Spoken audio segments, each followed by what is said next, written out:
Olá! Compartilhar conhecimento. Esta é a missão da Escola Judicial de Roraima, a EJU. Queremos ajudar você a ampliar os horizontes, inclusive os conhecimentos. E o nosso convidado de hoje tem muito conhecimento, uma bagagem e tanto, inúmeras vivências e experiências, em especial no mundo corporativo. Ele tem destaque como gestor, como consultor, professor e escritor. É autor de obras bem conhecidas, como A Estratégia do Olho de Tigre e Atitudes Extraordinárias. Hoje está na EJU. Renato Grimberg, seja muito bem-vindo. Obrigada pela participação. Prazer é meu. Bem, eu fiz um pouco de destaque porque é muito melhor ouvir as suas próprias palavras, em especial falando dessas vivências. A gente conhece a sua experiência no mundo corporativo como destaque, e muitas vezes não reflete a sua experiência no mundo da música em outro país. Começou? Como que foi essa migração? Como que aconteceu tudo isso? Bom, vamos lá. Realmente eu tenho uma vivência diferente da maioria dos empresários, executivos. Eu comecei minha carreira como músico, né? Maestro, violonista clássico, a dedicação, quase que um sacerdócio, né? Mas sendo muito honesto com todo mundo que está vendo a gente, é um sacerdócio, uma dedicação incrível com um retorno pequeno financeiro, né? E quando eu tinha 20 e poucos anos, eu comecei a perceber isso. Isso eu estou falando 25 anos atrás, né? E na época tinha o grupo El Chan, né? E saiu uma matéria no Estadão. O maior fenômeno da música brasileira naquela época, não cantava, não tocava no instrumento, não compunha música e nem compunha letra.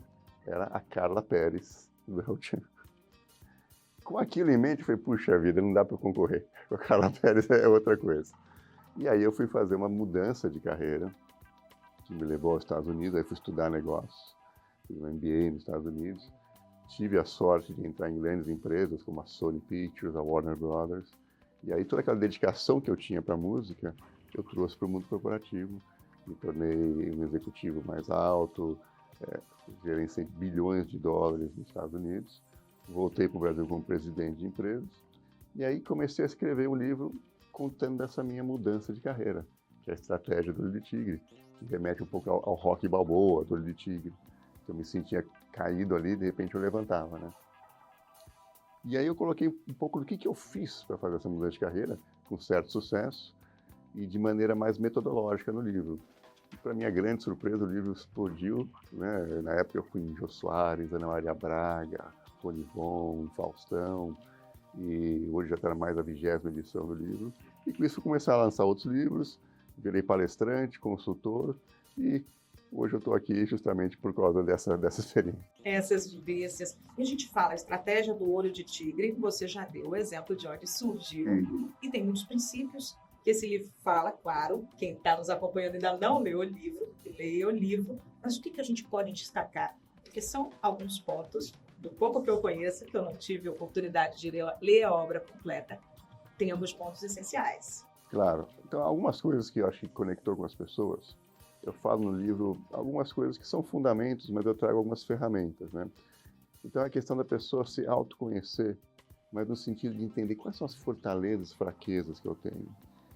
E se posicionar usando as fortalezas. Então, um exemplo mais prático. Eu sempre fui uma pessoa de comunicação, né? Músico, eu estava comunicando. Quando eu mudei para os Estados Unidos, o que era uma fortaleza, a comunicação, se tornou uma fraqueza. Porque por mais que eu me virasse em inglês, não era meu idioma. Então, ali na época, foi de maneira intuitiva. Depois é que eu falei, esse é o método.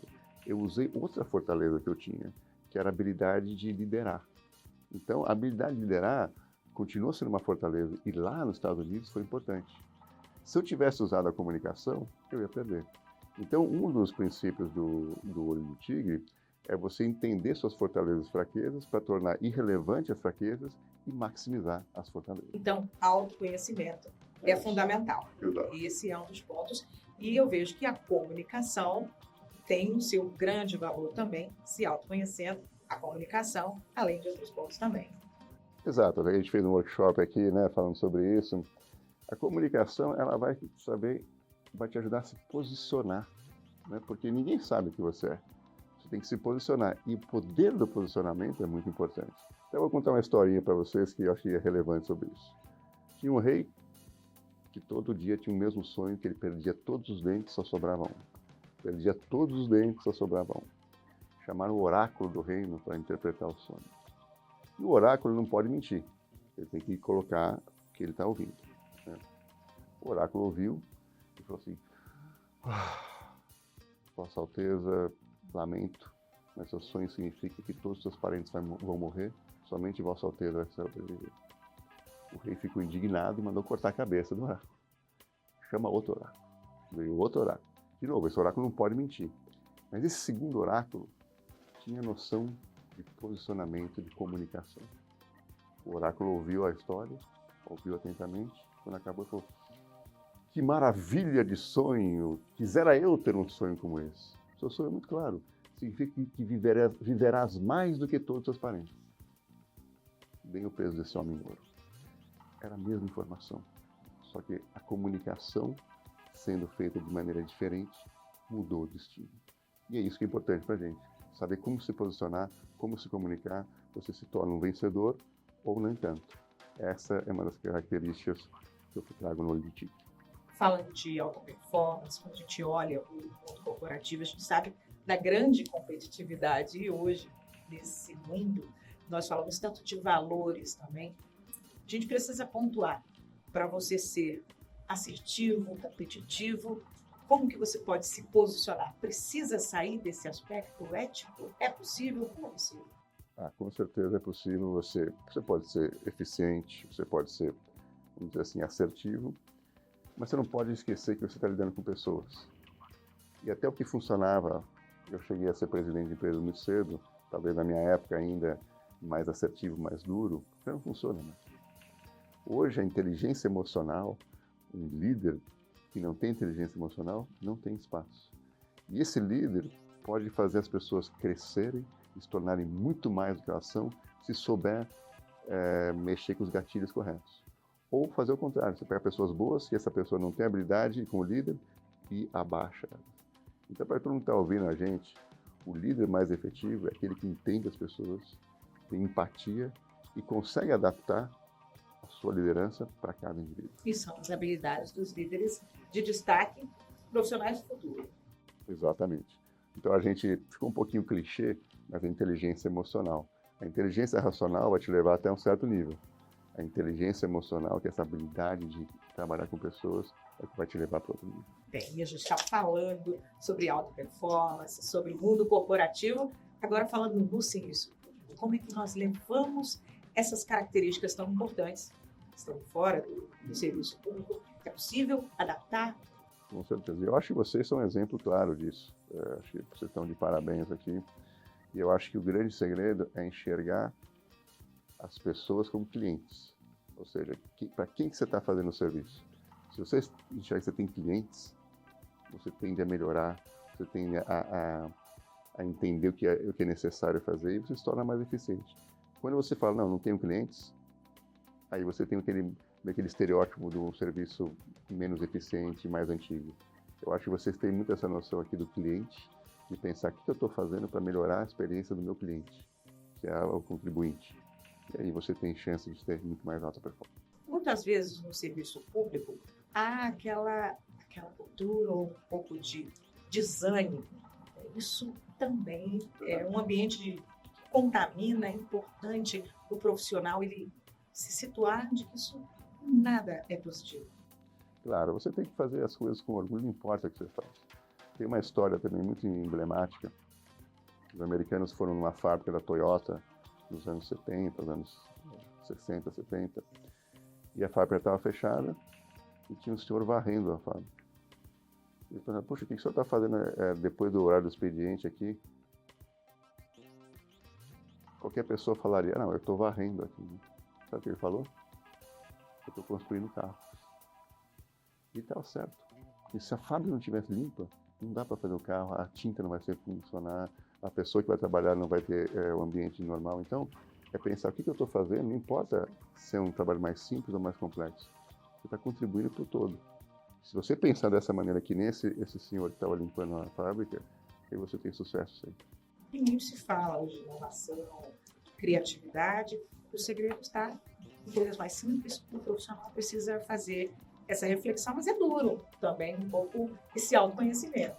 Você falou uma coisa fundamental. A gente às vezes fala, não, vamos pensar naquelas ideias e tal, mas a simplicidade, os fundamentos, menos é mais. Às vezes, tem uma história de um amigo meu que foi num torneio de karatê, ele é, sei lá quantos, faixa preta, 2 dan, 3 dan.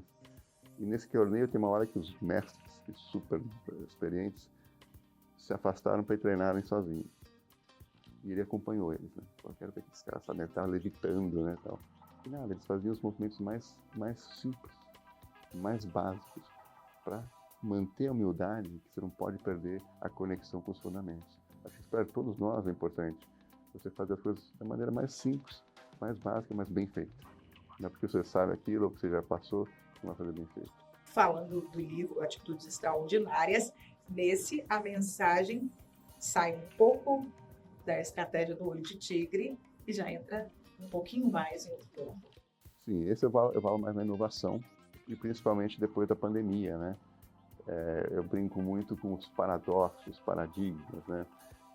Quando eu pergunto o que é um paradoxo, a pessoa, alguns têm confusão. Paradoxos são 2 ideias que aparentemente são contrárias, mas que conseguem conviver juntos. Eu trago uma poesia, por exemplo, de Vinícius de Moraes, que no Soneto da Fidelidade, falando sobre amor, ele fala que não seja imortal, posto que é chama do amor, né? Mas que seja infinito enquanto dure. Como é que algo pode ser infinito enquanto durar? É um paradoxo, que a poesia traz. Mas no mundo dos negócios, você começa a ter coisas assim. Uma coisa para ser boa tem que demorar para fazer. Para ser rápida tem que ser menor qualidade. Ou para ser boa tem que ser cara. Não, você pode ter uma coisa boa e barata. Ou seja, você mistura as coisas e traz ideias inovadoras. Então, Atitudes Extraordinárias traz muitas experiências como essa. Todo mundo então tem que ler para conhecer mais pelo spoiler, né? Um convite Sim. que a gente deixa aqui para todo mundo acompanhar. Antes da gente encerrar, gostaria que você deixasse uma mensagem para quem está acompanhando a Escola Judicial, o nosso canal, que é importante, porque nós estamos falando de muitos temas, muitos Sim. valores. Que mensagem você gostaria de deixar? É sempre difícil, né, deixar uma mensagem assim, mas eu queria dizer o seguinte, que a gente fala de ter sucesso, alcançar coisas, né, conquistas, claro que isso é importante, mas a gente não pode esquecer do caminho. Então, o caminho da gente fazer as coisas bem feitas, da gente procurar desenvolvimento, esse é o mais importante. A satisfação de você fazer algo. Quando eu conquista algo, fantástico, maravilha, a gente busca isso. Mas o caminho tem que ser tão prazeroso quanto a conquista. Eu acho que essa é a minha mensagem, que eu falo para mim todos os dias também, tá? Que o meu caminho seja tão prazeroso quanto minhas eventuais conquistas. Muito obrigada. Quero agradecer sua participação com a gente. É uma honra receber aqui na Escola Judicial. Desejamos mais sucesso, mais ensinamentos compartilhados com o Brasil e com as pessoas que estão no mundo inteiro. Muito obrigada. Amém. Obrigado pela atenção. Um prazer estar aqui. É a segunda vez aqui em Roraima, em Boa Vista. Muito contente de estar aqui. E como diz o ditado, quem bebe água do Rio Branco sempre volta. Vamos esperar a sua próxima Eu sou prova disso. Muito obrigada. E para você que nos acompanhou, muito obrigada pela sua audiência. E se você não nos segue, se nos acompanhou, já passa a nos seguir, compartilha o nosso conteúdo e conhece também as nossas redes sociais. No Instagram, eju.tj. Se inscreve aqui no canal do Eju. Muito obrigada e até a próxima. Tchau, tchau.